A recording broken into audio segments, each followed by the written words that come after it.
The spiritual pillar is what it sounds like. It's our spiritual life. It's our interior life.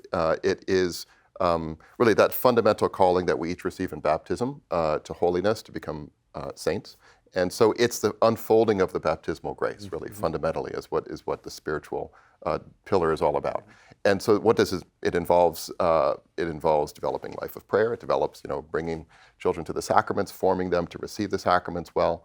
It involves the ascetical life and having some, mortifications in their lives and like learning what this is all about. I think this is where parents, if the human, and one thing, by the way, just to go back real quick to the human, I think one of the reasons why it's so important to start with the human is because that's the one that is hardest to backfill later on.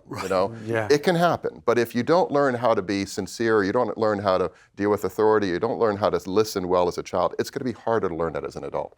Spiritual obviously is hugely important to be formed in children, but many of us find our faith later on and grow in spirit, grow in our union with Christ later on. So, but nonetheless, the more that can be instilled in children at an earlier stage, the more receptive they're going to be later on.